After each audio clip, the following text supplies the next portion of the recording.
Hello, नमस्कार, good evening, सत श्री अकाल। मेरा नाम नौशीन है। मैं एएसजी आई हॉस्पिटल की तरफ से आज के हमारे लाइव सेशन में आप सभी का तहे दिल से स्वागत करती हूँ। आज का हमारा लाइव सेशन एक बहुत ही इंटरेस्टिंग टॉपिक पर बेस्ड है, कैटरैक्ट मिथ्स एंड साइंस। अक्सर हमने ऐसा देखा है कि जब पेशेंट्स को मोतियाबिंद की सर्जरी एडवाइज होती है तो वो बहुत परेशान हो जाते हैं। उनके दिमाग में सर्जरी से रिलेटेड कई सवाल और डाउट्स आ जाते हैं, जैसे कि मोतियाबिंद के लिए कोई ऑपरेशन की ज़रूरत है कि नहीं, ऐसा कोई ड्रॉप जिससे मोतियाबिंद जड़ से दूर हो जाए और हमें ऑपरेशन करवाना ही ना पड़े। आपने भी ऐसे कई वीडियोस देखे होंगे जो ये दावा करते हैं कि ड्रॉप से, एक्सरसाइज से, विटामिन के सेवन से और तो और सूर्य को जल चढ़ाने से मोतियाबिंद होता ही नहीं है। तो क्या इन दावों पर हमें विश्वास करना चाहिए या मोतियाबिंद से रिलेटेड साइंस को जानने की कोशिश करनी चाहिए? तो इसी पहल को आगे बढ़ाते हुए एएसजी आई हॉस्पिटल ये लाइव सेशन करने जा रहा है। आज हमारे साथ हैं एएसजी आई हॉस्पिटल के सीनियर कंसल्टेंट एवं surgeon doctor Pratyush Ranjan sir, जिन्होंने लाखों आंखों का सफल इलाज किया है और उन्हें चमचमाती हुई रोशनी प्रदान की है। उन्हें उनके योगदान के लिए 2022 में ophthalmologist of the year northern region के अवार्ड से भी नवाजा गया है। तो मैं स्वागत करना चाहती हूँ डॉक्टर प्रत्युष रंजन सर का हमारे इस लाइव सेशन में। नमस्कार डॉक्टर साहब। नमस्ते नौशीन, थैंक यू मुझे यहाँ पे इनवाइट करने के लिए और एक बहुत ही इम्पोर्टेंट टॉपिक जिससे हमारे देश में करीब 60 से 65% लोग अंधे हो रहे हो, तो ऐसे चीज के बारे में बात करने के लिए। और मेरा पर्सनली मानना है कि हेल्थ एजुकेशन बहुत इम्पोर्टेंट बात है एक सही इलाज के लिए। जब तक मरीज को बीमारी के बारे में सही जानकारी ना हो, उसके इलाज के बारे में सही जानकारी ना हो, उस इलाज से क्या हासिल होने वाला है ये ना पता लगे, तब तक हम हमेशा बहुत कंफ्यूजन में रहते हैं। तो थैंक यू वेरी मच। जी sir, thank you so much sir हमारा ये लाइव सेशन करने के लिए। जैसे हमने आपका ये पोस्ट सोशल मीडिया पे डाला तो लोगों के बहुत सारे सवाल हमारे पास आए हैं, तो उन सवालों को एक एक करके मैं आपके सामने लेके आऊंगी। तो पहला सवाल है, मोतियाबिंद क्या होता है, मोतियाबिंद बनता कैसे है? मोतियाबिंद आंख के अंदर जब हम आंख की संरचना देखते हैं तो आंख के सबसे आगे, अगर मैं एक मॉडल से बताऊं तो ज्यादा अच्छा लगेगा। आंख के सबसे आगे एक लेंस होता है जिसे कॉर्निया बोलते हैं। उस लेंस के अंदर एक काली पुतली है जो हमारे आंखों का रंग देती है, और उसके बीच में एक छोटा छेद है, प्यूपिल। और इसके अंदर इस काली पुतली के पीछे आंख का दूसरा लेंस होता है। तो ये बाहर का लेंस, ये फिक्स्ड लेंस है, इसका पावर +40 है। और जो अंदर का लेंस है, इसके चारों तरफ एक मसल है जो इसको मोटा पतला कर रही है। तो ये जो लेंस है, ये मन के हिसाब से अपना पावर बदल सकता है। फिजिक्स के हिसाब से हर दूरी देखने के लिए हमें अलग पावर चाहिए, तो भगवान ने उसकी व्यवस्था ऐसे कर दी। जब हम दूर देखेंगे ये मसल रिलैक्स हो जाएगी, लेंस पतला हो जाएगा, लेंस का पावर +20 हो जाएगा, हमें दूर अच्छा दिखाई देगा। और जब हम पास देखेंगे तो ये मसल तन जाएगी, लेंस को मोटा कर देगी और हमें पास अच्छा दिखने लगेगा। तो एक नॉर्मल आदमी जिसे कोई चश्मा नहीं लग रहा हो, उसका लेंस 20 से 24 तक अपना पावर चेंज कर सकता है, और वो 20 और 24 के बीच में कुछ भी अपना पावर कर सकता है मन के हिसाब से, और जिसकी वजह से हम दूर से पास बिना चश्मे के देख रहे होते हैं। तो ये जो आंख के अंदर का लेंस है, जिसे हम मेडिकल भाषा में क्रिस्टलाइन लेंस कहते हैं, यही उम्र के साथ इसमें कुछ कुछ बदलाव हो रहे होते हैं। तो सबसे पहले बदलाव तो इसमें होता है 40-45 की उम्र में, जब ये आंख के इस लेंस के चारों तरफ की मसल जो है वो थोड़ी कमजोर होनी शुरू होती है। तो जिसकी वजह से क्या होगा, आपको जब पास का देखना चाहेंगे तो आपकी मसल्स पूरी कॉन्ट्रैक्ट नहीं होगी। तो कॉन्ट्रैक्ट नहीं होगी तो पास के लिए आपको धुंधला दिखने लगेगा। इसीलिए 40-45 की उम्र में हर आदमी को पास का चश्मा लगने लगता है, और यही लेंस 55-60 की उम्र में धुंधला होने लगता है। और इसी धुंधला होने की वजह से हमें ऐसा लगेगा जैसे हम धुएं से देख रहे हैं, धुंध से देख रहे हैं, और इसी धुंधलापन को हम कैटरैक्ट कहते हैं या सफेद मोतियाबिंद कहते हैं। ओके सर, नेक्स्ट क्वेश्चन की तरफ बढ़ने से पहले मैं एक रिक्वेस्ट करना चाहूंगी, जिन्होंने ये सेशन ज्वाइन किया है वो अपना सवाल कमेंट बॉक्स में डाल दें और हम पूरी कोशिश करेंगे उनके सभी सवालों के जवाब देने की। नेक्स्ट हमारा जो सवाल है सर, वो मैं आपसे शेयर कर रही हूँ। मोतियाबिंद की बीमारी कितनी आम है? मोतियाबिंद होने के क्या-क्या कारण हो सकते हैं? ये भी सवाल हमारे पास आया है। तो करीब 80% मोतियाबिंद सेनाइल कैटरैक्ट बोलते हैं, यानी कि उम्र के साथ हो जाने वाला धुंधलापन। तो 100 में 80 मोतियाबिंद तो हमारे जैसे देश में जहां जो गर्मी है, तो इस तरह के गर्म देशों में 55-60 साल की उम्र में शुरू होते हैं और वो अगले कुछ सालों में बढ़ते बढ़ते ऐसा हो जाएगा कि जब आपको चश्मे से भी रोजमर्रा के काम में दिक्कत होने लगेगी। तो 80% तो मोतियाबिंद आपके उम्र की वजह से होते हैं। उसके अलावा जो 20% है उसमें आपके बहुत सारे कारण हैं, जैसे शुगर अनकंट्रोल होना एक बहुत बड़ा कारण है। वैसे भी इंडिया को diabetes capital of the world कहा जा रहा है, तो यहाँ शुगर के मरीज काफी बढ़ रहे हैं, तो इसलिए हम शुगर की वजह से होने वाले मोतियाबिंद भी काफी देख रहे हैं। उसके अलावा चोट है, आंख में किसी तरह से चोट लग जाएगा तो ट्रोमेटिक कैटरैक्ट होने का चांस रहता है। कई बार आंख के अंदर सूजन वाली बहुत सारी बीमारियां होती हैं, तो उसकी वजह से कॉम्प्लिकेटेड कैटरैक्ट डेवलप हो जाते हैं। कई बार बहुत सारी दवाइयां खाने से हमारे आंखों में कैटरैक्ट हो सकता है, जिसमें स्टीरॉइड प्रमुख है।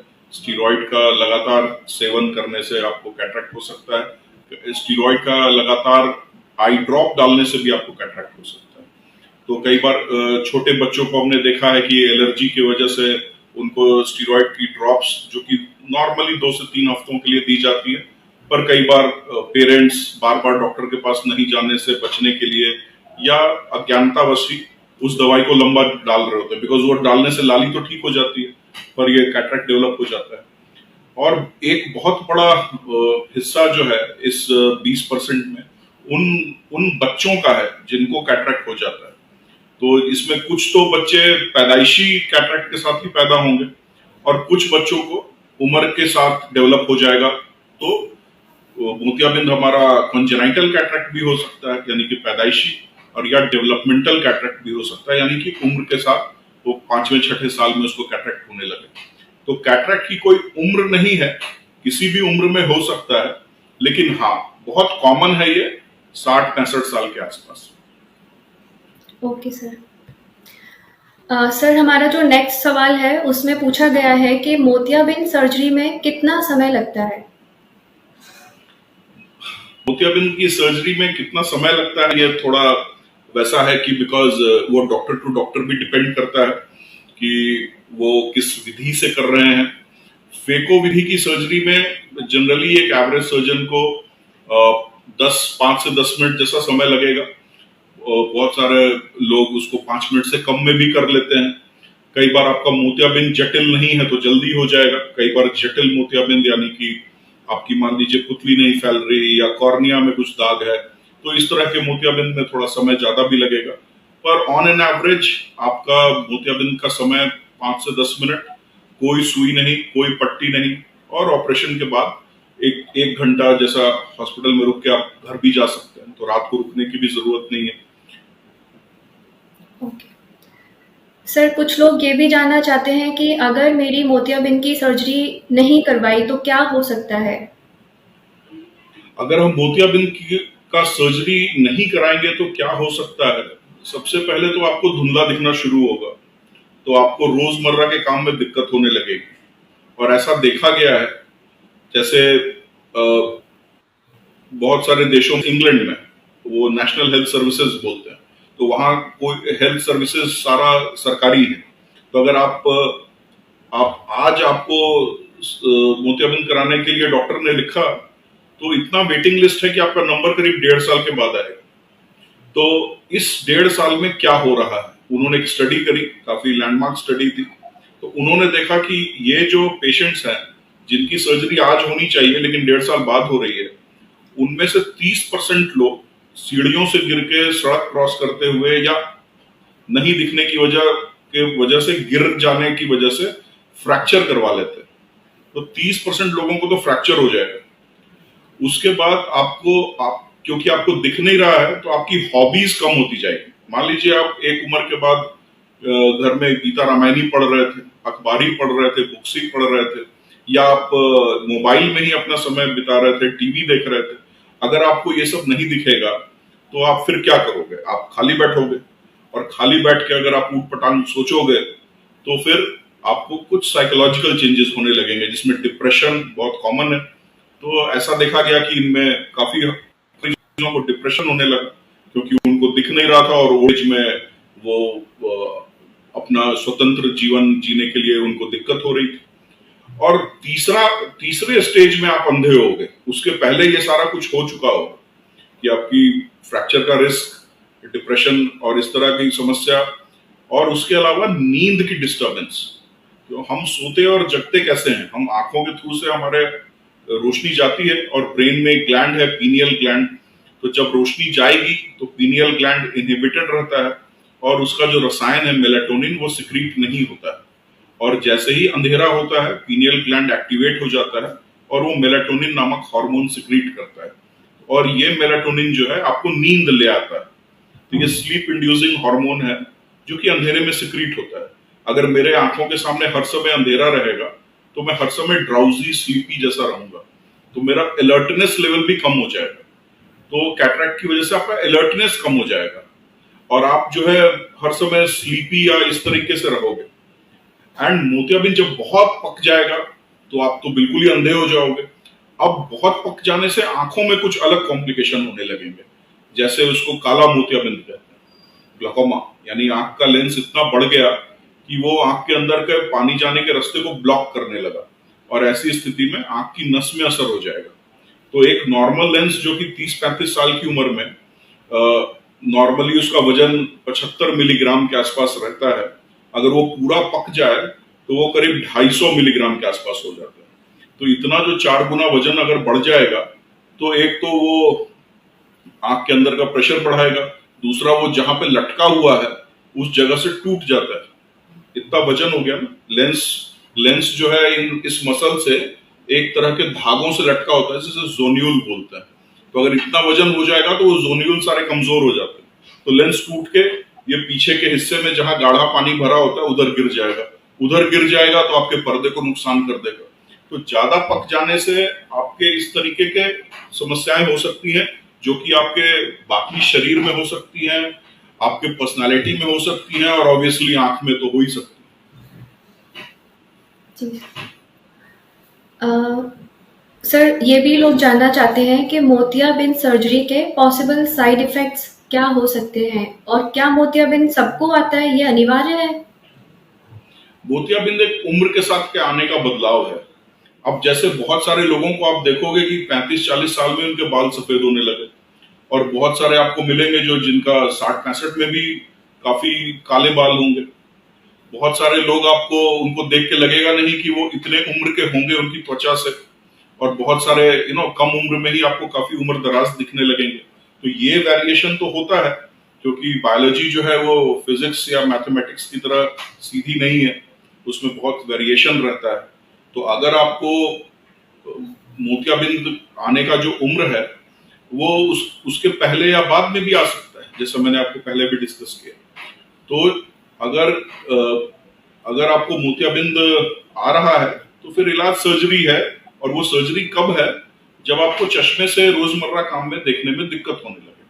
और ये सर्जरी बहुत ही मरीज के लिए बहुत ही सोफिस्टिकेटेड सर्जरी है, बहुत ही डेलिकेट सर्जरी है, और ये बिल्कुल ही फ्री में और कैंप में कराने वाली सर्जरी नहीं है, क्योंकि बहुत सारी चीजें गड़बड़ हो सकती हैं जिससे आप सदा के लिए अंधे हो सकते हो।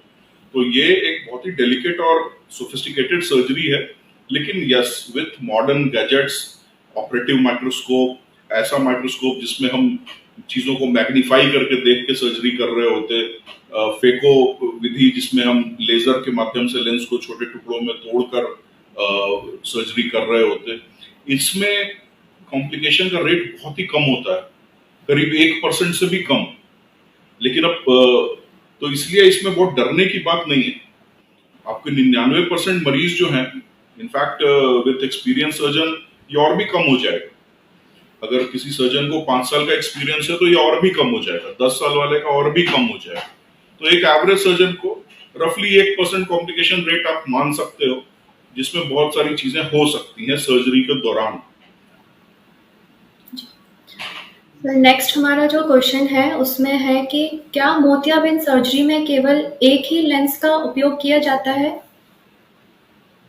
नहीं, ये इसीलिए मैंने ये शुरू में आपको शायद बताया, बहुत लोग जो बाद में ज्वाइन किए हों उनके लिए वापस से बता दे रहा हूँ कि ये जो भगवान का दिया लेंस है जो आंख के अंदर है, काली पुतली के पीछे, उसके चारों तरफ एक एक मसल है जो उसको मोटा पतला कर रही है। उस मसल के मोटा पतला करने से आपके आंख का लेंस का पावर 20 से 24 तक चेंज हो रहा है। तो जब हमें दूर देखना है तो करीब 20 पावर चाहिए, और जब बहुत पास देखना है तो 24 पावर चाहिए। और दूसरा इस लेंस का खासियत है कि ये बिल्कुल ट्रांसपेरेंट है। तो भगवान का दिया जो लेंस है, क्रिस्टलाइन लेंस, उसकी दो खासियत है। एक तो उसमें पावर ऑफ एकोमोडेशन है, यानी वो अपना पावर चेंज कर सकता है। दूसरा है कि वो जो है ट्रांसपेरेंट है, बिल्कुल पारदर्शी है, उसके आर पार रोशनी जा सकती है। तो मोतियाबिंद में एक तो लेंस धुंधला हो गया, पहला प्रॉब्लम। दूसरा कि जब हम उसको बदलेंगे तो हम अगर ऐसा लेंस डालें जिसमें 20 से 24 तक सारे पावर हों, तो हमको बिल्कुल ही वैसी रोशनी हो जाएगी जैसे बचपन में हम देख रहे होते। तो लेंस एक जैसा नहीं है, लेंस मोटा मोटा 3 से 4 तरीके का है। तो जो सबसे स्टैंडर्ड लेंस जो बोलते हैं वो है मोनोफोकल लेंस। मोनो मतलब एक, फोकल मतलब पावर।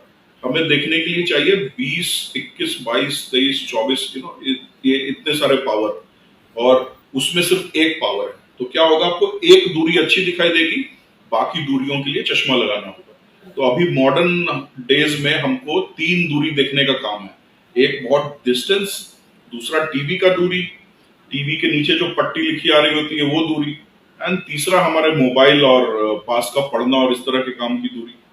तो अगर हमको एक तरह का हम दूरी करेक्ट करेंगे तो बाकी दो के लिए चश्मे की जरूरत पड़ेगी। तो ये हो गया मोनोफोकल लेंस।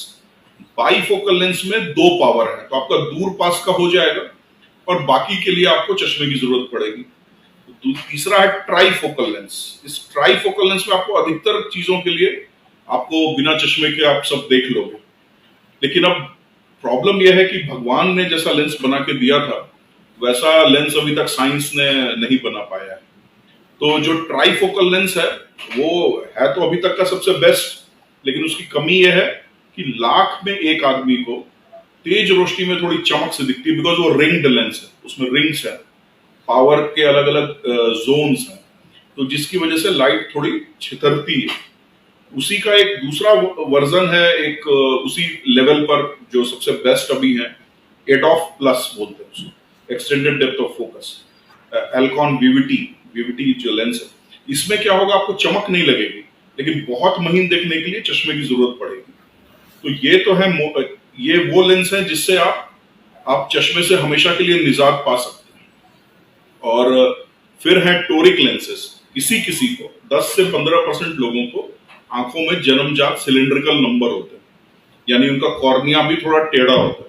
तो अब कॉर्निया को तो कैटरेक्ट सर्जरी में हम सीधा नहीं कर सकते, या उसके करने के लिए अलग से सर्जरी करनी पड़ेगी। लेकिन हम अगर कैटरेक्ट के सर्जरी में ही टोरिक लेंस डाल दें तो वो उनका सिलिंड्रिकल नंबर भी हट जाए। तो हम टोरिक जो है वो टोरिक मोनोफोकल भी आता है, टोरिक फोकल भी आता है, टोरिक ट्राईफोकल भी आता है, और टोरिक एडॉफ भी आता है। तो ये मुख्यतः 5 तरह के लेंस। फिर उसमें बहुत सारी कंपनियां, बहुत सारे ब्रांड्स और ये है, लेकिन मोटा मोटा ये 5 तरह का लेंस है। जी सर। सर जैसे कि हमारा ये सेशन जो बेस्ड है वो है कैटरेक्ट मिथ्स एंड साइंस, तो कुछ मिथ्स को लेके भी हमारे पास क्वेश्चंस आए हैं, जैसे कि क्या आई ड्रॉप से मोतियाबिंद को डिसॉल्व कर सकते हैं? नहीं, बिल्कुल नहीं। अभी तक तो बहुत सारे लोग जो हैं तरह तरह के आई ड्रॉप बना के उसका प्रचार कर रहे थे, लेकिन पिछला 2-3 साल से गवर्नमेंट बहुत सख्त हुई है, और advertisement council of India, medical council of India, ये लोग बहुत इस तरह के भ्रामक प्रचारों के पीछे लगे हैं, कोर्ट गए हैं। तो अब क्या हो गया है, अधिकतर ड्रॉप्स जो पहले, अब मैं किसी का नाम नहीं लेना चाहता, पर बहुत सारे ड्रॉप्स जो ये क्लेम करते थे पहले कि मोतियाबिंद हटा देंगे, वो अब यह कहते हैं कि ये आई टॉनिक है, अगर आप स्क्रीन पे ज्यादा काम करो तो इसको डालो, आंख ठीक रहे। अब वो ये क्लेम करना बंद कर दिए हैं।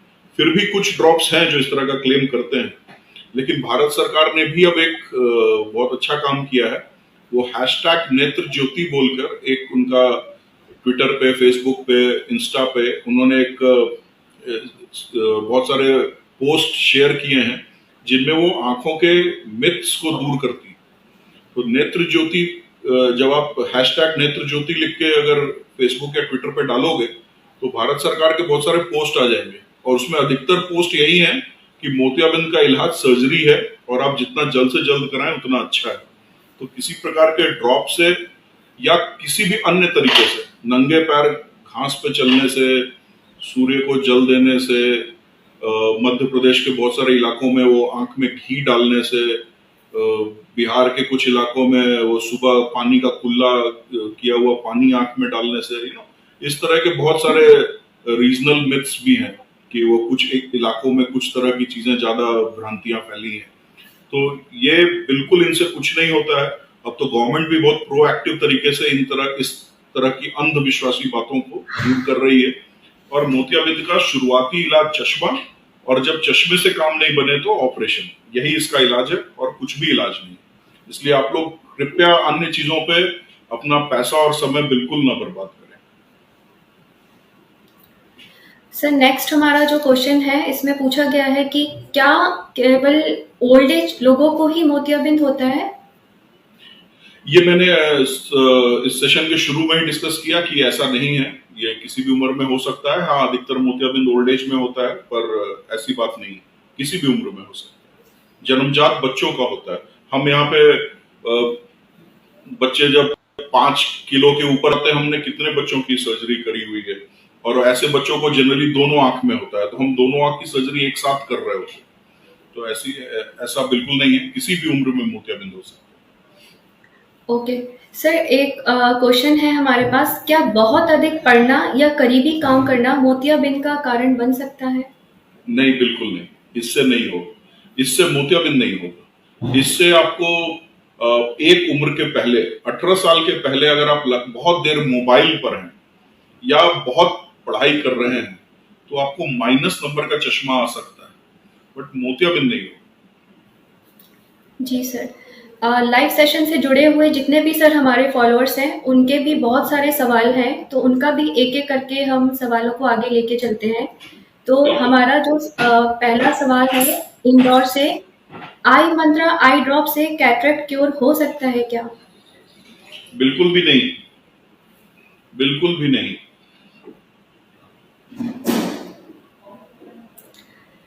नेक्स्ट सर, सुचेंद्र जी जानना चाहते हैं, कैटरेक्ट सर्जरी करवाने के बाद दोबारा कैटरेक्ट बन सकता है क्या? कैटरेक्ट सर्जरी कराने के बाद दोबारा कैटरेक्ट बिल्कुल नहीं बनता है, लेकिन एक झिल्ली आ जाती है जिसके सिम्टम्स लगभग वैसे ही होंगे जैसे मोतियाबिंद के होते हैं, यानी वापस से धुंधला दिखना। तो उसको हम जाला आना कहते हैं, या मेडिकल भाषा में कहते हैं पोस्टीरियर कैप्सुलर ओपेसिफिकेशन, PCO। तो इसके लिए आपको थोड़ा सा सर्जरी समझनी पड़ेगी कि हम कैसे सर्जरी करते हैं। तो मोतियाबिंद एक आम जैसा चीज है, उसका एक छिलका है, गूदा है और गुठली है। अधिकतर धुंधलापन उसके गुठली और गूदे पर आ रहा है, उसके छिलके पर कुछ भी नहीं हो रहा है।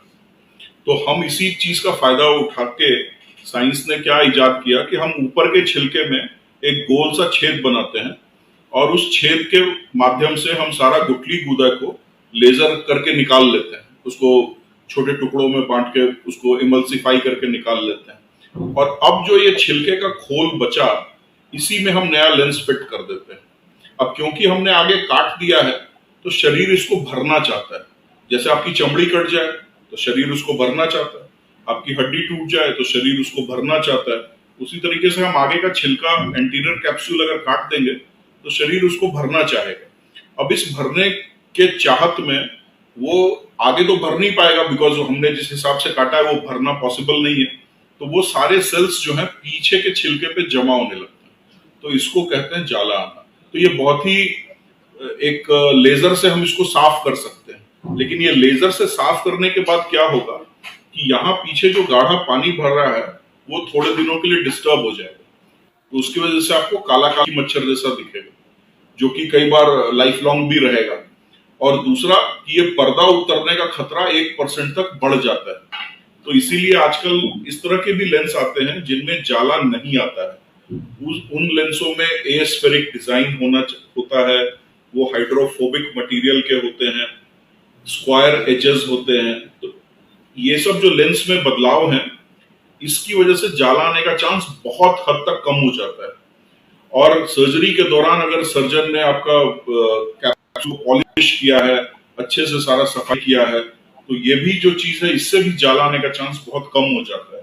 तो जब भी आप सर्जरी कराएं, सर्जरी हमेशा लाइफ लॉन्ग, आप बाकी जीवन के लिए आंख में लेंस डाल रहे हैं, है ना। हम बहुत बार देखते हैं कि पेशेंट जो है महंगे फोन लेके आते हैं, महंगी गाड़ियों से आते हैं, और फिर लेंस के लिए उनको लगता है कि ये तो कोई भी लेंस उतना ही दिखेगा। तो कृपया एटलीस्ट ये इस तरह के लेंस नहीं डालें जिससे जाला आने का चांस बड़ा रहता है। ऐसे लेंस डालने का कोशिश करें जिससे जाला कम से कम आए। बिल्कुल जीरो तो किसी में नहीं होता, लेकिन यस, रिस्क बहुत कम हो जाता है। सर, नेक्स्ट हमारा सवाल है कोलकाता से। कैटरेक्ट होने के बाद दिन में कम दिखता है एंड रात में ज्यादा दिखता है, ऐसा क्यों? कैटरैक्ट एक्चुअली 60 डिफरेंट तरह का होता है, 60 डिफरेंट टाइप्स ऑफ कैटरैक्ट होते हैं। तो हर का अलग अलग सिम्टम्स होता है। तो जिस सिम्टम की ये बात कर रही हैं, कैलकाटा से जो सवाल पूछ रहे हैं कि दिन में ज्यादा अच्छा दिखता है और रात में कम दिखता है, वो जनरली न्यूक्लियर स्क्लेरोटिक कैटरैक्ट में होता है। यानी कि आपका जो आम है, अगर आप लेंस को आम समझें और उसका गुठली है और गूदा है, तो ये गुठली का धुंधला होने को न्यूक्लियर स्क्लेरोटिक कहते हैं। तो इसमें क्या होगा, आपको तेज रोशनी में तो आप देख लोगे, लेकिन कम रोशनी में आपको बहुत कम दिखाई देगा। तो ये न्यूक्लियर स्क्लेरोटिक कैटरैक्ट इस तरह से होता है। दूसरा तरह का कैटरैक्ट जैसे कॉर्टिकल कैटरैक्ट, इसमें ठीक इसका उल्टा हो जाए। और एक तरह का कैटरैक्ट जिसको हम पोस्टीरियर कैप्सुलर या पोलर कैटरैक्ट बोलते हैं, उसमें हमको तेज रोशनी में बहुत चमक लगेगी, लेकिन कम रोशनी में हम बहुत कंफर्टेबल होंगे। तो इसीलिए मोतियाबिंद क्योंकि अलग अलग तरह के होते हैं, उनके सिम्टम्स भी अलग अलग रहते हैं। जी सर, नेक्स्ट हिमांशु जी पूछना चाहते हैं, कैटरेक्ट सर्जरी के बाद में आई से पानी आता है। यस, ये बहुत सारे पेशेंट्स आते हैं, उनको कई बार ये लग रहा होता है कि ये सर्जरी के में कुछ भूल की वजह से हो गया है। ये एक बहुत ही इंपॉर्टेंट बात है। ये हिमांशु जी को मेरा बहुत बहुत धन्यवाद, उन्होंने बहुत ही इंपॉर्टेंट बात उठाया है। आंख में उम्र के साथ कुछ कुछ बदलाव हो रहे हैं। जैसा हमने शुरू में भी बात किया कि 40-45 साल की उम्र में हर आदमी को चश्मा लग रहा है, 55-60 साल में हर आदमी को मोतियाबिंद हो रहा है। उसी तरीके से एक उम्र के बाद आंखों में सूखापन भी आने लगता है। अब आंख को साफ रखने का जो सिस्टम है, वो मुझे लगता है कि बहुत ही फाइन सिस्टम है। ऐसा भगवान ने बनाया है। आपकी आंख में दो तरह के आंसू होते हैं। एक आंसू को बोलते हैं बेसल टीयर, यानी आंख को गीला रखने वाला आंसू, और वो 3 परत का होता है। सबसे नीचे म्यूकस जो अपने नाक से निकलता है, उस तरह की चीज, उसके ऊपर पानी, और सबसे ऊपर तेल। तो ये तीनों अलग अलग जगह से बनता है। तो तेल बनता है हमारी पलकों से, तो जहां पे पलक के बाल हैं उनकी जड़ों से वो तेल निकलता है। पानी बनता है, एक ग्रंथि होती है हड्डी के भीतर, लैक्राइमल ग्लैंड बोलते हैं, वहां से, और जो सफेद हिस्सा है वहां से वो म्यूकस निकलता है। हम जितनी बार पलक झपकते हैं, ये तीनों उतने में ही आ जाते हैं और फिजिक्स के हिसाब से अरेंज हो जाते हैं। तो सबसे नीचे म्यूकस हो जाएगा, फिर पानी, और सबसे ऊपर तेल। और 1 मिनट में 16 बार आप ब्लिंक करते हैं और ये बेसल टीयर नया आएगा और पुराना चला जाएगा। ये बेसल टीयर जो है, ये जब भी, ये बहुत सारे कारणों से कम होने लगता है, और ये उम्र के साथ कम होने लगता है। और ये महिलाओं को स्पेशली मेनोपॉज के बाद काफी उनको ये बेसल टीयर की कमी हो जाती है, तो इसलिए उनको ये ड्राई आई डिजीज ज्यादा होने लगती है। उसके अलावा बहुत ज्यादा आई का मेकअप करने से, खासकर आपके पलकों के जो बाल के जड़ हैं उधर आप अगर काजल या कुछ इस तरह की चीजें लगा रहे हो, तो उसकी वजह से, और बहुत सारी दवाइयां, बीमारियां जैसे थायराइड की बीमारी, इससे भी आपको काफी ज्यादा ड्राइनेस का प्रॉब्लम हो जाता है। दूसरे तरफ आंख में जो दूसरा आंसू है, उसका नाम है रिफ्लेक्स टीयर्स, यानी कि रोने धोने वाला आंसू है। वो आंख का पुलिस है। वो आंसू का काम है कि आंख में कुछ प्रॉब्लम हुआ तो आना है। तो धूल चली गई तो आएगा, चोट लग गई तो आएगा, आप दुखी हो रोगे तो आएगा। ये पानी जो है ये बिल्कुल नमक और पानी है, इसमें ये तेल म्यूकस पानी ये सब नहीं है, और ये कभी भी कम नहीं होता है। ये आप 100 साल की उम्र में भी खूब रो सकते हैं। तो जब भी पलक झपकती है ब्रेन को सिग्नल जाता है कि आंख गीली है या सूखी है। अगर ब्रेन को यह समझ में आएगा कि आंख बहुत ज्यादा सूखी हो रही है तो वो रोने वाला आंसू निकालने लगता है। तो जिसकी वजह से क्या होगा, वो आंसू आंख में रुकेगा नहीं, वो बस इसलिए निकला कि पलक जो है कॉर्निया को रगड़ ना दे। अगर पलक इसको रगड़ देगी तो इधर घाव हो जाएगा। तो ये इतना सुंदर सिस्टम है कि वो हर 1 मिनट में 16 बार आपकी आंख में रिफ्लेक्स टीयर निकलेगा और वो बार बार बाहर आएगा, तो आपको हर समय आंख में पानी पानी लगेगा। और अगर कोई बताए कि आपको सूखी आंख हो रही है इसलिए पानी आ रहा है, तो आपको समझ नहीं आएगा। आप तो कहोगे मुझे तो पानी आ रहा है, ये कैसे सूख कैसे गई मेरी आंख। तो उसका कारण ये है, इसलिए इस समस्या को बोलते हैं ड्राई आई पैराडॉक्स, यानी कि आंख तो सूखी है लेकिन फिर भी आंख से पानी आ रहा है। तो ये इस समस्या के लिए आपको कई बार बहुत लंबे समय तक दवाई डालनी पड़ती है। कुछ लुब्रिकेंट्स, आंख को गीला रखने वाले ड्रॉप्स, या कई बार अगर सूखापन ज्यादा है तो वैसे ड्रॉप्स भी जो आंख में बेसल टीयर का प्रोडक्शन बढ़ाएं। तो ड्राई आई एक अलग समस्या है जो कि उसी उम्र में होती है जिस उम्र में मोतियाबिंद होता है, और यह समस्या जड़ से खत्म नहीं होगी, क्योर नहीं होगा इसको हम दवाइयों के माध्यम से कंट्रोल कर सकते हैं। और इसका मोतियाबिंद का ऑपरेशन से कुछ लेना देना नहीं है। वैसे देखा गया है कि मोतियाबिंद के ऑपरेशन के बाद, क्योंकि हम बहुत सारी दवाइयां डाल रहे होते हैं, कुछ हद तक ये चीजें इंप्रूव हो जाती हैं, और जब दवाई बंद होती है तो फिर ये थोड़ा फ्लेयर अप कर जाता है, तो बढ़ जाता है। इसलिए मोतियाबिंद के बाद रफली 6 महीने ड्राई आई का ट्रीटमेंट तो बहुत अच्छे से करना चाहिए, और 6 महीने के बाद वापस से इवेल्युएट करना चाहिए कि ड्राई आई कितना है। अगर तब भी है तो कुछ दवाई लाइफ लॉन्ग चलेगी, और नहीं है तो फिर 6 महीने के बाद हम दवाई बंद करते हैं। ये एक बहुत ही इंपॉर्टेंट बात आपने बताई। अधिकतर सर्जरी के बाद के पेशेंट्स इस बात से काफी दुखी रहते हैं कि उनकी आंख से पानी आ रहा है। जी सर। तो सर नेक्स्ट हम अपने क्वेश्चन की तरफ चलते हैं। ये क्वेश्चन हमें मिला है औरंगाबाद से। वो जानना चाहते हैं समर्स में कैटरेक्ट का ऑपरेशन हो सकता है क्या? बिल्कुल।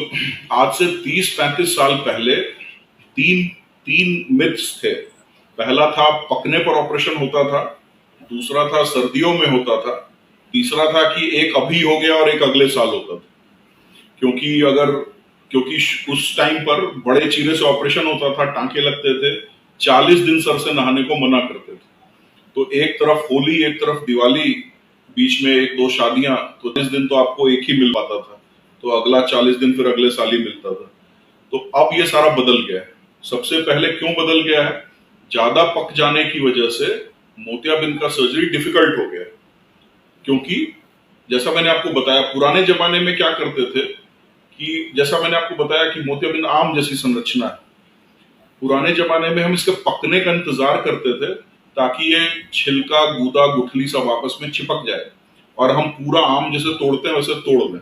तब तो हमको पकाने से फायदा हो जाता था, क्योंकि वो सब बिल्कुल आपस में चिपट के बिल्कुल एक मांस बन जाता था। लेकिन अब हमको ये चीज नहीं चाहिए। हमको वो छिलके को बचाना है, क्योंकि वो छिलका मजबूत है, उस पर लेंस रखा जा सकता है। तो अगर आप ज्यादा पकाएंगे तो ये छिलका खराब हो जाएगा, फिर लेंस डालने को मुश्किल होगा। पहली तो बात ये हो गई, इस वजह से हम नहीं पकाते। दूसरा कि अब जो है ऑपरेशन के बाद सिर्फ 3 दिन आपको नहाने का परहेज है, 3 से 5 दिन, डॉक्टर टू डॉक्टर थोड़ा वैरी करता है। तो 5 दिन के बाद से हम नहाना शुरू कर देते हैं। तो हमारा डेली रूटीन जो है उसमें हम 3 से 5 दिन में आ जाते हैं। तो 40 दिन का परहेज नहीं होता है। इसलिए जाड़ा, गर्मी, बरसात का कोई मतलब नहीं है। दूसरा कि कोई टांके नहीं लगते हैं। टांके लगने से थोड़ा इन्फेक्शन का खतरा ज्यादा होता था, इसलिए भी नहाने को मना करते थे। लेकिन अब क्योंकि कोई टांके नहीं लगते हैं तो इसलिए आप आराम से सर्दियों, गर्मियों, बरसात किसी भी मौसम में सर्जरी करा सकते हैं। दूसरी बात कि एक आंख के 3 दिन के बाद आप दूसरी आंख भी करवा सकते हैं, क्योंकि आजकल बहुत क्विकली रिकवरी हो जाएगा। तीसरे चौथे दिन तक आप पूरा देखने लगोगे। तो एक से अच्छा दिखेगा, एक से नहीं, तो आपको दिक्कत लगेगी। तो इसलिए दूसरी आंख का ऑपरेशन बहुत आराम से तीसरे दिन हो सकता है और किसी भी मौसम में सर्जरी हो सकता है। जी सर, विवेक जी जानना चाहते हैं कि एक बार अगर कैटरेक्ट सर्जरी करवा ली तो दूसरी बार सर्जरी जब कराते हैं तो उसमें मल्टीफोकल लेंस लगवा सकते हैं?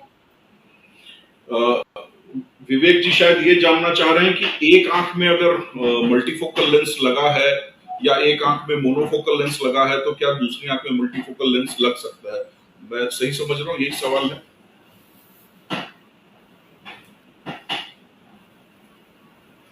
जी सर।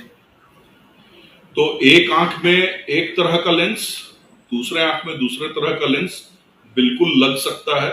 इसे हाइब्रिड विजन बोलते हैं और यह अलग अलग जूते पहनने जैसा नहीं है। बहुत सारे पेशेंट बड़े कंफ्यूज हो जाते हैं, उनको लगता है मैंने एक पैर में जूता पहना दिया, एक में चप्पल, अब कैसे चलेगा आदमी।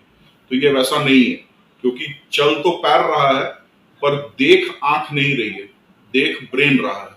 आंख का काम है इमेज सारा प्रोसेस करके ब्रेन को भेजना। तो अगर एक आंख से सिर्फ दूर देखने का इमेज जाएगा और एक से दूर पास दोनों का, तो ब्रेन उनको मिक्स कर देगा और ये मिक्स करने से क्या होगा, आपको अधिकतर दूरी बिना चश्मे के दिखाई देने लगेगी। लेकिन हाँ, अगर आपके दोनों आंख में मल्टीफोकल लेंस नहीं है तो आपको बहुत देर पढ़ने के लिए चश्मा लगाना पड़ेगा। तो हाइब्रिड विजन बिल्कुल एक्सेप्टेड टेक्निक है, जिसमें आप एक आंख में एक तरह का, दूसरे आंख में दूसरे तरह का लेंस डलवा सकते हैं। गोपाल जी का सवाल आया है कि कैटरेक्ट सर्जरी कराने के बाद कितने दिन बाद day to day activities resume कर सकते हैं? जनरली आपके डॉक्टर आपको बताएंगे क्यों, पर मेरे पेशेंट्स तीसरे दिन के बाद से अपना सारा काम शुरू कर देते हैं और वो सिर्फ एक परहेज उनको रहता है तीसरे दिन के बाद से कि वो आंख खोल के पानी नहीं डालें। वो सर से नहा लें, अपने ऑफिस चले जाएं, लैपटॉप, कंप्यूटर, मोबाइल ये सब काम कर लें, बस आंख में चोट, धूल, पानी इसको बचाएं। और वो ड्राइव भी कर सकते हैं, वो किचन में कुकिंग भी कर सकते हैं, वो सीढ़ियां भी चढ़ सकते हैं, वो अपना मॉर्निंग इवनिंग वॉक भी कर सकते हैं। तो 3 दिन का परहेज मेरे पेशेंट्स, मैं उनको ऐसा रखता हूँ, तो 3 दिन के बाद वो अधिकतर काम कर सकते हैं। जी सर, श्रीनगर से एक सवाल आया है कि दोनों आइज का कैटरेक्ट सर्जरी एक साथ किया जा सकता है क्या? बिल्कुल बिल्कुल किया जा सकता है और इस टेक्निक को बोलते हैं immediate sequential bilateral cataract surgery. तो immediate sequential bilateral cataract surgery हम बहुत कॉमनली वाराणसी में कर रहे हैं। और ये हम किन में ज्यादा करते हैं, हम बच्चों में ज्यादा कर रहे होते हैं, क्योंकि उनको हमने बेहोश किया है, बार बार अलग अलग आंख के लिए बेहोश करना रिस्की है। तो एक बार बेहोश हुए तभी दोनों आंख कर देते हैं। बहुत बूढ़े पेशेंट जो व्हील चेयर पे आ रहे हैं या जिनको लाना ले जाना बहुत दिक्कत का काम है, तो उनको कर देते हैं। और बहुत सारे ऐसे पेशेंट्स जैसे जिनका बहुत ज्यादा मोतियाबिंद है दोनों आंखों में, या उस तरह के पेशेंट भी जिनका बहुत ज्यादा चश्मे का नंबर है। मान लीजिए दोनों आंख में -10 है, मैं आज सर्जरी करूंगा, एक आंख में 0 हो जाएगा, अगले में -10, उनको बहुत दिक्कत होगी। तो ऐसे पेशेंट्स का भी हम एक साथ कर देते हैं। उसके अलावा बहुत सारे पेशेंट्स चूज करते हैं हमारे यहाँ, क्योंकि मैं बहुत सालों से ये दोनों आंख में एक साथ कर रहा हूँ, तो बहुत सारे पेशेंट चूज करते हैं कि भाई दोनों में है ही तो एक साथ ही कर दिया जाए। तो उसके बड़े स्टैंडर्ड प्रोटोकॉल्स है। Immediate sequential bilateral cataract surgeons बोल के एक एसोसिएशन है, जो जिसमें ये सारी चीजें डिसाइड होती हैं कि किस तरह से प्रोटोकॉल रहेगा, कैसे हम सर्जरी करेंगे दोनों आंख की अलग अलग। तो ये बिल्कुल ही पॉसिबल है, इसमें कोई रिस्क नहीं है। बहुत सारे लोग इस बात से डरते हैं कि अच्छा एक आंख में पूरी आ जाए तो फिर अगला करेंगे। वो एक हद तक बात सही है, कई बार बहुत सारा अनसीन अनफोर्सीन चीज होती है, बट 90% केसेस में मैंने अभी तक, अब जितने अभी तक सर्जरी करी है उसमें किसी में भी किसी तरह की दिक्कत नहीं पाई।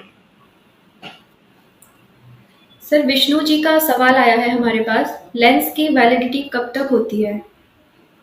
ये एक पेशेंट काफी हमसे झगड़ा कर रहे थे एक बार कि उसके लेंस के डब्बे पर कुछ एक्सपायरी डेट लिखा था और उनका कहना था कि ये तो 2 साल के बाद ही एक्सपायर हो जाएगा, आपने क्यों ऐसा लेंस डाल दिया जो 2 साल ही चलेगा। तो लेंस के डब्बे के ऊपर जो एक्सपायरी डेट रहती है वो लेंस का स्टर्लिटी का एक्सपायरी डेट है, यानी कि लेंस तब तक स्टराइल है, उसमें इन्फेक्शन नहीं हुआ है। लेकिन एक बार जब आंख में चला गया तो आपके जीवन भर वो आंख में रहेगा, उसमें कुछ खराबी नहीं होगी, बस वो अगले जन्म नहीं जाएगा, इस जन्म तक सारे काम करेगा। जी सर, जोधपुर से सर हमारा नेक्स्ट क्वेश्चन है, अगर बचपन से कम दिखाई दे रहा है, क्या कैटरेक्ट सर्जरी के बाद ज्यादा दिखाई देता है? नहीं, अगर आपको बचपन से कम दिखाई दे रहा है तो उस समस्या को एम्ब्लायोपिया कहते हैं। एम्ब्लायोपिया यानी कि ब्रेन का वो ढंग से डेवलप नहीं हुआ जिससे हम देखते हैं। तो बचपन में चश्मा लगाने की जरूरत थी या कोई प्रॉब्लम थी जिसकी वजह से आपके ब्रेन का वो हिस्से का विकास सही से नहीं हो पाया। तो मोतियाबिंद का सर्जरी ब्रेन को सही कर देगा ऐसा नहीं होगा। मोतियाबिंद का सर्जरी तो लेंस को हटा के एक नया लेंस डालेगा। तो एम्ब्लायोपिया या किसी तरह का पर्दे का कमी, नस की कमी, कॉर्निया की कमी, अगर इन सब तरह की कमियां हैं तो उसका इलाज मोतियाबिंद का सर्जरी नहीं है। ये भी बहुत ही कॉमन एक प्रॉब्लम होती है। मैं एक बार थोड़ा सा डिटेल में बता दूं कि आंख कैसे देखती है। तो आंख के आगे एक लेंस है कॉर्निया, उसके पीछे काली पुतली, बीच में एक छोटा छेद, उसके पीछे आंख का दूसरा लेंस। इन दोनों का काम है रोशनी को मोड़कर मेन देखने वाली जगह में फोकस करना, और इस पर्दे का काम है रोशनी की तरंग को नस की तरंग में बदल देना, और सारा इंफॉर्मेशन यहां से ब्रेन की ओर जाता है और फिर ब्रेन देखता है। तो कॉर्निया से लेके ब्रेन तक सब कुछ ठीक होगा तब आपको पूरा दिखाई देगा। तो मान लीजिए आपके कॉर्निया में दिक्कत है तो लेंस बदलने से कुछ नहीं होगा। मान लीजिए आपके पर्दे में दिक्कत है तो लेंस बदलने से कुछ नहीं होगा। मान लीजिए आपके नस में दिक्कत है तो भी लेंस बदलने से कुछ नहीं होगा। और मान लीजिए आपके ब्रेन में दिक्कत है तो भी नस बदलने से, ये लेंस बदलने से कुछ नहीं होगा। तो लेंस बदलने से सिर्फ लेंस की दिक्कत दूर होगी। ये बहुत समझने की बात है कि मोतियाबिंद के सर्जरी से सारी आंख की बीमारियां ठीक नहीं हो जाती। मोतियाबिंद की सर्जरी से सिर्फ मोतियाबिंद ठीक होता है। गौरव जी जानना चाहते हैं कि व्हाइट एंड ब्लैक कैटरेक्ट में क्या डिफरेंस होता है? ब्लैक कैटरेक्ट या काला मोतियाबिंद हम ग्लूकोमा का दूसरा नाम है। ग्लूकोमा नामक बीमारी जो कि आंखों के नस की बीमारी है, जैसा मैंने इसमें दिखाया। तो ये आंख की जो नस है वो ग्लूकोमा नामक बीमारी में सूखने लगती है, जबकि सफेद मोतियाबिंद आंख के लेंस के धुंधला होने को बोलते हैं। तो काला मोतियाबिंद नस की बीमारी है, सफेद मोतियाबिंद आंख के लेंस की बीमारी है। अब ग्लूकोमा के विषय में हम किसी और दिन बात करेंगे, बट ये अंतर है दोनों। रहनुमा जी जानना चाहते हैं कि ट्रॉमेटिक कैटरेक्ट सर्जरी में कितनी रिकवरी रहती है? जैसा मैंने इसके पहले ही बताया कि अगर आपका ट्रॉमा की वजह से, चोट की वजह से, अगर आपके नस पर्दे में 10% असर है तो आपकी 90% रोशनी वापस आ जाएगी। अगर आपके नस पर्दे इत्यादि पर 50% असर है तो 50% रोशनी वापस आएगी। तो मोतियाबिंद जो है वो मोतियाबिंद का असर को तो जीरो कर सकता है, लेकिन वो नस पर्दे पर जो असर है उसको ठीक नहीं कर सकता है। तो ये डिपेंड करता है। कई बार ट्रॉमेटिक कैटरेक्ट में सिर्फ आंख में मोतियाबिंद ही बना होता है और बाकी अंग ठीक काम कर रहे होते हैं, तो वैसों की रोशनी पूरी आ जाती है। और बहुत में ये काफी डैमेज किया रहता है तो उसी हिसाब से आएगी। नस पर्दे पर जितनी जान होगी, मोतियाबिंद ट्रॉमेटिक कैटरेक्ट में उतनी ही रोशनी वापस आएगी। सर काठमांडू से हमारा नेक्स्ट सवाल है, बच्चों की आईज के लिए कौन से लेंस के ऑप्शंस होते हैं और बच्चे के बड़े होने के बाद लेंस चेंज करना पड़ता है क्या? ये बहुत ही इम्पोर्टेंट सवाल है।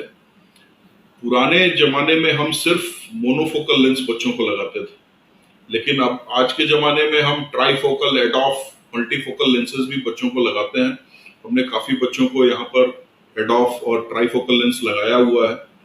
दूसरा, हम छोटे बच्चों का जब पावर कैलकुलेट करते हैं तो वो इस तरीके से किया जाता है कि शुरू में तुमको चश्मा लगाना पड़ सकता है, लेकिन जब 18 साल के ऊपर पहुंचे तो चश्मा शायद 0 हो जाए। तो हम, क्योंकि उम्र के साथ उनके आंखों का आकार बढ़ेगा, चश्मे का नंबर चेंज होता जाएगा। तो जनरली वो इस तरीके से किया जाता है कि बच्चों को शायद सर्जरी के बाद थोड़ा चश्मा लगे, लेकिन वो उम्र के साथ कुछ कम हो जाए। 5-6 साल की उम्र के बाद हम ऐसा कर सकते हैं कि उनको दूर पास का सारा चश्मा हट जाए, वो मल्टीफोकल, ट्राइफोकल लेंस लगा सके। दूसरा सवाल क्या था, मैं मिस कर गया इसका सेकंड पार्ट। इसमें सर ये पूछा और लेंस बच्चों बदल को सकते बड़े। हैं, यस। जी जी। लेंस बदलना पॉसिबल तो है, हम लेंस तो बहुत बार बदल रहे होते हैं, लेकिन बच्चों के ऑपरेशन में क्या होता है कि वो लेंस बहुत जोर से चिपक गया होता है उस कैप्सूल में, तो उसको निकालने में कई बार कैप्सूल डैमेज हो सकता है। तो आजकल उसके दूसरे ऑप्शंस है, या तो हमको जो भी नंबर है उसको हम लेसिक के विधि से हटा सकते हैं, या मान लीजिए बचपन में मोनोफोकल लेंस डाल दिया और अभी हमको ऐसा चाहिए कि दूर पास सब दिखाई दे, तो हम एड ऑन लेंस बोलते हैं, यानी कि जो आपका जो लेंस पड़ा है उसके ऊपर से एक और लेंस डाल देंगे जो आपका दूर पास दोनों का समस्या को दूर कर देगा। तो एड ऑन लेंस बहुत ही यूजफुल टेक्निक है। मैंने यहाँ पे करीब 10 मरीजों को ये डाला है और वो बिल्कुल चश्मे मुक्त हो गए। तो अगर आपका पुराना सर्जरी हुआ है और इतना पुराना है कि लेंस बदलना शायद रिस्की है, तो एड ऑन लेंस या लेसिक, इससे आपका चश्मा वापस से पूरी तरीके से हट सकता सर, अमृतसर से एक सवाल है, कैटरेक्ट सर्जरी के बाद कितने दिन तक ड्रॉप्स डालने होते हैं? है। जनरली मैं पर्सनली 10-15 दिन लगेंगे, तो इसलिए आपका शुगर जो है वो कंट्रोल होना चाहिए, और वो कंट्रोल बहुत लोग ऐसा करते हैं कि वो सिर्फ सर्जरी के दिन कंट्रोल करना चाहते हैं। तो सर्जरी के दिन सिर्फ कंट्रोल करने से नहीं होगा, आपको सर्जरी के 1 हफ्ते पहले से आपका शुगर कंट्रोल होना चाहिए और सर्जरी के 3 हफ्ते बाद तक मिनिमम कंट्रोल रहना चाहिए। वैसे तो शुगर हर समय कंट्रोल रहना चाहिए, पर ये 3-4 हफ्ते जो है ये बहुत जरूरी है कि आपको ये शुगर जो है ये इस तरीके से हर समय कंट्रोल रहे। सिलीगुड़ी से सर सवाल है, एडवांस टेक्नोलॉजी के कैटरेक्ट सर्जरी में क्या फायदे हैं? एडवांस तरीके के कैटरेक्ट सर्जरी यानी कि फेको विधि की सर्जरी, मैं इस पर एक थोड़ा सा और बात करना चाहूंगा। जब हम पढ़ रहे थे आज से 10 साल पहले और फेको आया था, और फेको का जो इंसिजन साइज होता था वो करीब 3.8 मिलीमीटर का होता था, तो फिर वो वहां से घटना शुरू हुआ, 3.2 हुआ, 2.8 हुआ, 2.2 हुआ, 1.9 हुआ, फिर 0.9 का भी आ गया। तो मतलब 0.9 के चीरे से ऑपरेशन हो रहा है। तो लेकिन बाद में ये समझ आया कि बहुत छोटा से कुछ एडेड एडवांटेज नहीं हो रहा है, जबकि कॉस्ट आपका बहुत बढ़ रहा था, क्योंकि मरीजों को लग रहा था कि जितना छोटा चीरा होगा उतना अच्छा होगा, लेकिन ऐसा नहीं है। वो अराउंड 2.2 से 2.8 mm का जो सर्जरी है वो बहुत ही अच्छा है, उसमें आपको कोई भी सिलिंड्रिकल नंबर इंड्यूस नहीं हो रहा है। तो सबसे पहली बात तो कि बहुत छोटा चीरा से ये फायदा नहीं होगा। दूसरा, आजकल फेम्टोलेसिक के बारे में काफी बात हो रही है। फेम्टोलेसिक क्या करता है, जो हम नॉर्मल स्टैंडर्ड सर्जरी, जो अभी की जो सबसे हाई एंड सर्जरी है जिसको हम फेको विधि की सर्जरी कहते हैं, उसमें हम क्या करते हैं, लेंस को छोटे छोटे टुकड़ों में तोड़ते हैं और उस पीसेस को इमल्सिफाई करके बाहर हम पाइप के, एक वैक्यूम क्लीनर आप समझ लीजिए, फेको मशीन जो है एक तरह का वैक्यूम क्लीनर है और साथ में वो एक तरह का फ्रैगमेंटर भी है। तो यानी कि वो लेंस को छोटे टुकड़े भी तोड़ दिया और उसको सक भी कर लिया। अब फेम्टोलेसिक जो है उसमें क्या होता है कि वो ऊपर के छिलके में जो गोल छेद है वो लेजर बना देता है, लेंस को 4 टुकड़े में वो फेम्टोलेसिक कर देता है। फिर अगेन बहुत सारा स्टडीज है, एक European society of cataract and refractive surgery का बहुत लैंडमार्क स्टडी है, उन्होंने पूरे यूरोप के सारे डाटा पूल करके ये निकाला कि उसका कुछ एडेड एडवांटेज नहीं है। तो आप कई बार आप ज्यादा पे कर रहे हो फेम्टोलेसिक के लिए, लेकिन आपको बहुत फायदा नहीं है। इसलिए हम एएसजी हॉस्पिटल में साइंस बैक ट्रीटमेंट ही कर रहे होते हैं। हम बहुत बार फ्लैशी नई नई चीजें जो बहुत महंगी हैं हम उसको लेके नहीं आ रहे होते। तो हम एम्स में, हम जैसा हम अच्छे इंस्टीट्यूट से सब अधिकतर लोग हमारे एम्स के या शंकर नेत्रालय या इस तरह के बड़े इंस्टीट्यूट से जो हमारे डॉक्टर्स हैं, तो हमने ये डिसाइड किया हुआ है कि हम जो है साइंस बैक ट्रीटमेंट ही करेंगे।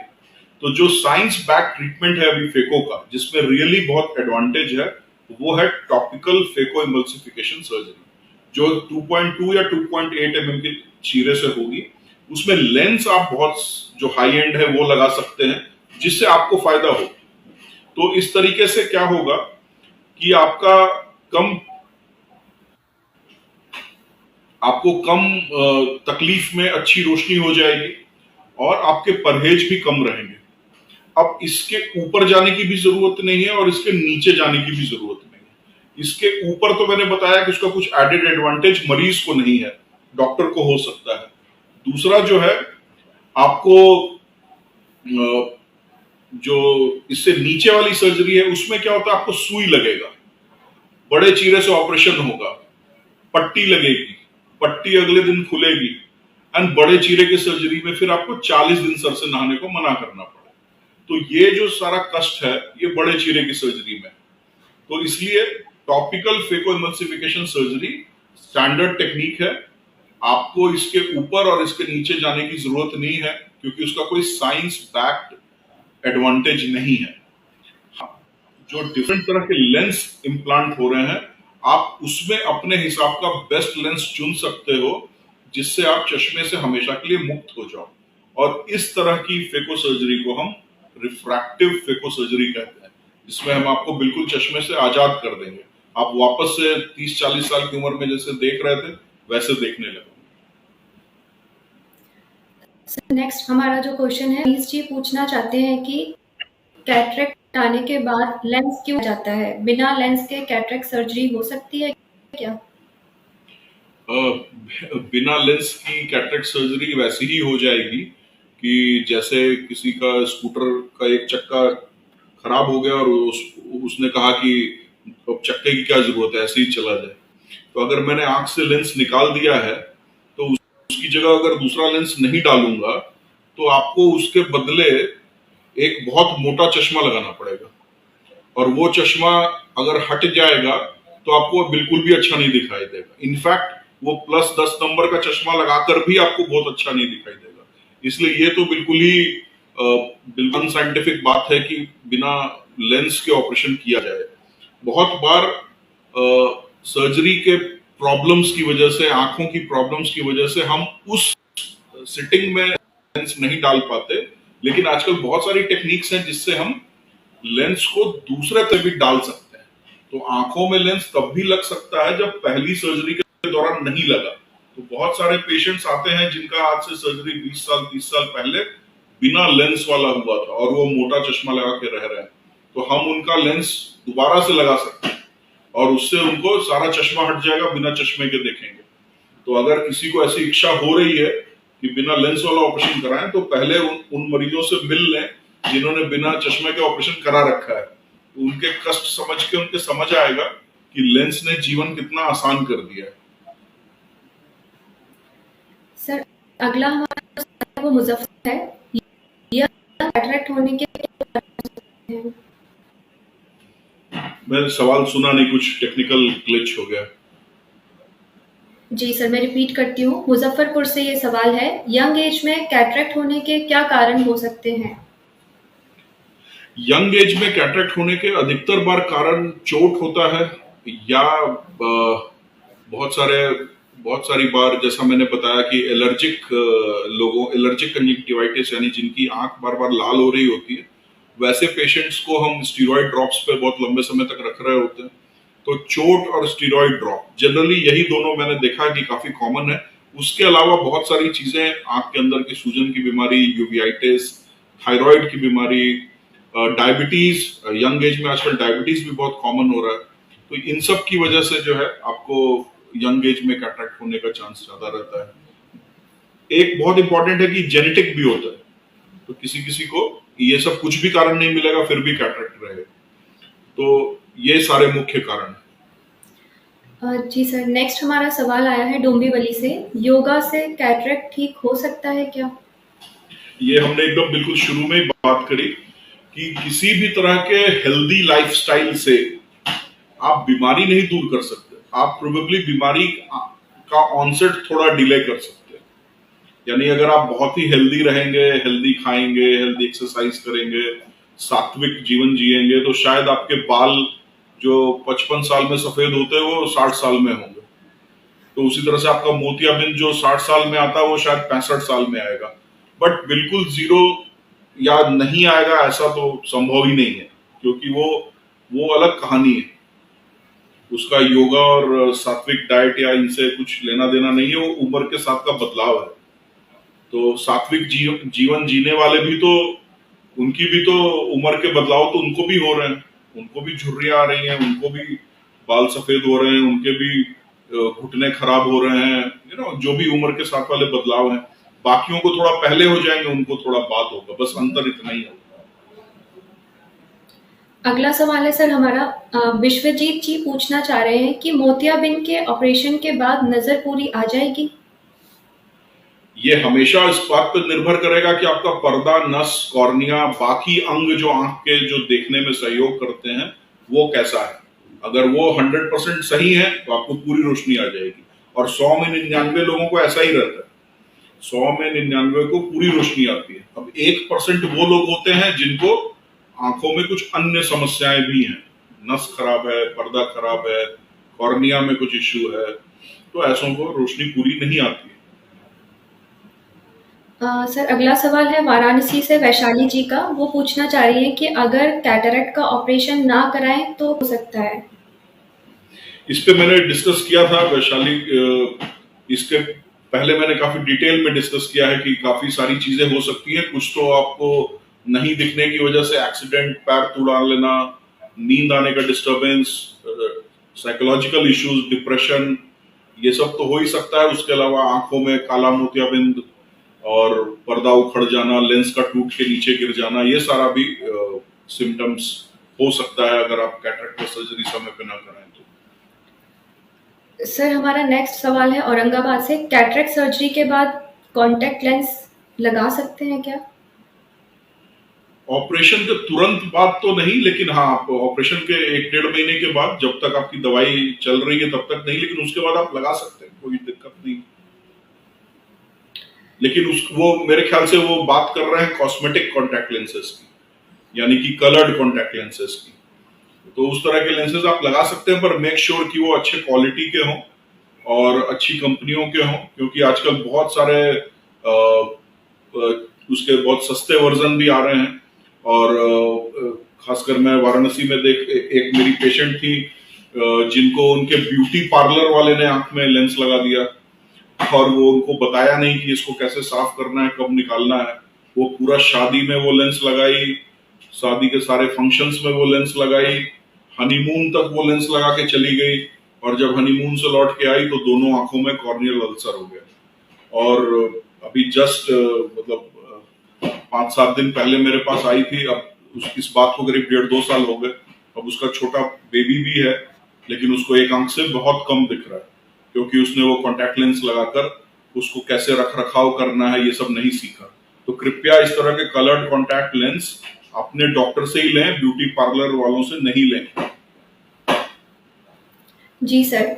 तो सर धन्यवाद डॉक्टर प्रत्युष रंजन सर, आज के हमारे सारे सवालों के जवाब ढूंढने में हमारी मदद करने के लिए। वाकई में ये बहुत ही इंटरेस्टिंग सेशन रहा, और इस सेशन में मुझे लगता है कैटरेक्टेड लोगों के जितने भी डाउट्स रहे होंगे, जितने भी फैक्ट्स लोगों को जानने होंगे, वो सारे के सारे फैक्ट्स और मिथ्स क्लियर हो गए होंगे। आप बहुत ही तसल्ली से एक एक करके सारे सवालों का जवाब दिया है, जिसके लिए मैं आपकी तहे दिल से शुक्रगुजार हूँ। और ASG फैमिली की तरफ से आप सभी को जिन्होंने इस सेशन को ज्वाइन किया है, उनको भी मेरा तहे दिल से शुक्रिया। तो चलिए मिलते हैं फिर एक नए सेशन में। सर आप कुछ बोलना चाहिए आगे? No, thank you very much. Thank you so much. Thank you. Thank you.